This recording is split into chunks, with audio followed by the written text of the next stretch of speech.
కేసీఆర్ పై ప్రతీకారం తీర్చుకోవడం ఇంకా ప్రారంభించనే లేదు. తుపాకీ సిద్ధంగా ఉంది. ఒక్క తూటా చాలు, నేను పిల్లులు కుక్కలను కొట్టను, కొడితే పులినే కొడతాను అని CM Revanth Reddy India TV senior journalist Rajat Sharma నిర్వహించే ఆప్కి అదాలత్ కార్యక్రమంలో వ్యాఖ్యానించారు. కేటీఆర్ను కొట్టాలంటే అసెంబ్లీలోనే వెళ్లి కొట్టేవాడినని, అందుకు సీఎం కుర్చీ అధికారం అవసరం లేదని చెప్పారు. కవితను తెలంగాణలో జరిగిన అవినీతికి అరెస్టు చేయలేదని, ఢిల్లీలో జరిగిన అవినీతిపై అరెస్టు చేశారని సీఎం రేవంత్ రెడ్డి ఆప్కి అదాలత్లో గుర్తు చేశారు. కేసీఆర్ను అరెస్టు చేస్తే తెలంగాణ పార్లమెంట్ ఎన్నికల్లో ఖచ్చితంగా ప్రభావం ఉండేది. కానీ కవితని అరెస్టు చేయడం ఏమాత్రం ప్రభావం చూపదని చెప్పారు.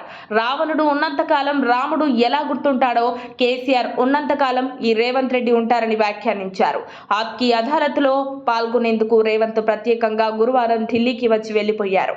రజత్ శర్మతో పాటు ప్రేక్షకులు అడిగిన పదునైన ప్రశ్నలకు తనదైన శైలిలో ఆయన ఇచ్చిన జవాబులకు అడుగడుగునా చప్పట్ల వర్షం కురిసింది.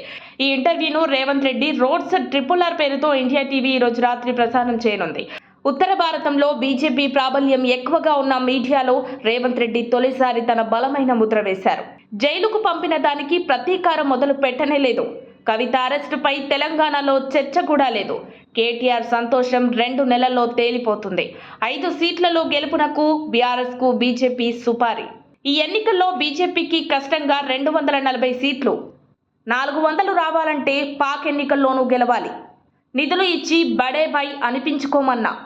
మోదీతో సమావేశం ప్రభుత్వాధినేతల భేటీ మాత్రమే. వ్యవస్థలతో పోరాడను, సత్సంబంధాలే కోరత. మోదీ అదానికి దేశాన్ని చౌకగా దోచిపెట్టారు. ఆ డబ్బుల్ని తెలంగాణలో పెట్టుబడి పెట్టించా, పెట్టుబడులకు భరోసా ఇస్తా.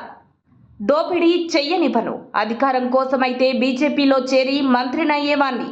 సీఎంగా ఉండి బీజేపీలో చేరాల్సిన అవసరమేంటి? పోరాడి సీఎం నయ్యా, ఎవరి దయతో కాదు. ఎన్నికల ముందు కేజ్రీవాల్ అరెస్ట్ అవసరమా? మోదీ నాయకత్వంలో బీజేపీ పట్టాలు తప్పింది. మందిర్ పనిచేయట్లేదని అవినీతి ఎత్తుకున్నారు.